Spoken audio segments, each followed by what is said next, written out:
શરૂઆત થતાની સાથે જ ગરમીનો પ્રકોપ વધતો જોવા મળી રહ્યો છે। પશુ પક્ષીઓને ગરમીથી બચાવવા માટે પાણીનો છંટકાવ કરવામાં આવી રહ્યો છે। સામાન્ય નાગરિકોને પણ ગરમીથી બચવાના ઉપાયો શરૂ કરી દીધા છે। ત્યારે હવે કમાટી બાગમાં પ્રાણી સંગ્રહાલયમાં પ્રાણી પક્ષીઓને ગરમીથી બચાવવા માટે તંત્ર એક્શનમાં આવ્યું છે અને આ વખતે પ્રાણી પક્ષીઓને ગરમીથી બચાવવા ફળાહાર, સેન્ડવિચ, પફ, પેનલ અને પાણીના છંટકાવની મહત્વની ભૂમિકા રહેનાર હોવાનું સત્તાધીશો જણાવી રહ્યા છે। વડોદરાનું કમાટી બાગ બાળકો અને મોટેરાઓમાં અનોખું આકર્ષણ ધરાવે છે। ખાસ કરીને વેકેશનમાં બહાર ગામથી પણ બાળકો અને માતા પિતા કમાટી બાગ ઝૂની મુલાકાતે આવતા હોય છે। ત્યારે હવે ઉનાળાની શરૂઆત થઈ ચૂકી છે, જેને લઈને સામાન્ય નાગરિકોએ ગરમીથી બચવાના ઉપાયો શરૂ કરી દીધા છે। ત્યારે કમાટી બાગ ઝૂનું તંત્ર પણ પ્રાણી પક્ષીઓને ગરમીથી રક્ષણ આપવા માટે સજ્જ બન્યું છે। આ વખતે ગરમીમાં ઝૂની મુલાકાતે આવનાર મુલાકાતીઓને ઠંડક મળે તે માટે ચાલવાના રસ્તા પર પણ પાણીનો છંટકાવ કરવાનું આયોજન છે, જે સરાહનીય છે। કમાટી બાગ ઝૂના ડાયરેક્ટર પ્રત્યુષ પાટણકરે જણાવ્યું કે નમસ્કાર, વડોદરાના શહેરીજનોને જણાવવા માગીશ કે જે ગરમીનો પારો ચઢી રહ્યો છે, તાપમાન વધી રહ્યા છે, ગરમીના પ્રમાણ વધી રહ્યું છે।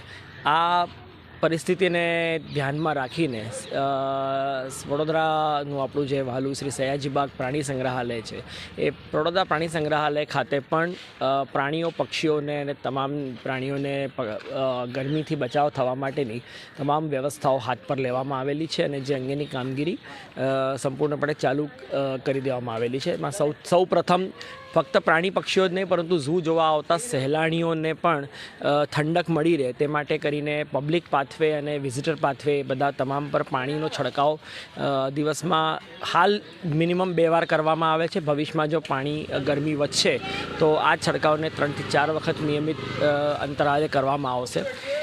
પ્રાણીઓ, પક્ષીઓના પિંજરાઓના ઉપર ગ્રીન એગ્રોનેટ જ્યાં જરૂર જણાય ત્યાં ગ્રીન એગ્રોનેટ બંધાવવામાં આવેલી છે। સૂકા ત્રાલસા અને સૂકું ઘાસ નંખાવવામાં આવે છે, જેના પર પાણી નાખી અને દિવસ દરમિયાન ઠંડક પૂરી પાડવામાં આવે છે।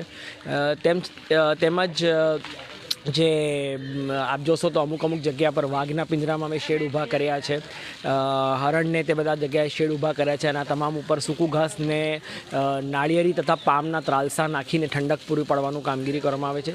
આ ઉપરાંત અમે ખાસ ધ્યાન રાખીએ છીએ પ્રાણી પક્ષીઓના ખોરાકમાં કે ઉનાળો આવવાની સાથે જે સિઝનલ ફ્રૂટ્સ છે એ એમને ખાસ આપવામાં આવે છે, જેથી કરીને એમને કોઈ પ્રકારનું ડિહાઇડ્રેશન ન થાય। જેમાં ખાસ તરબૂચ, શકરટેટી, હજી કેરી શરૂ થશે, સિઝન હજી થોડાક દિવસની વાર છે, એટલે આવા સિઝનલ ફ્રૂટ કાકડી, તરબૂચ, શકરટેટી આવા ફળફળાદીઓનો ખોરાકમાં ખાસ ઉપયોગ લેવામાં આવે છે, જેથી કરીને પ્રાણીઓને અને એને કોઈ પ્રકારે ડિહાઇડ્રેશન ન આવે।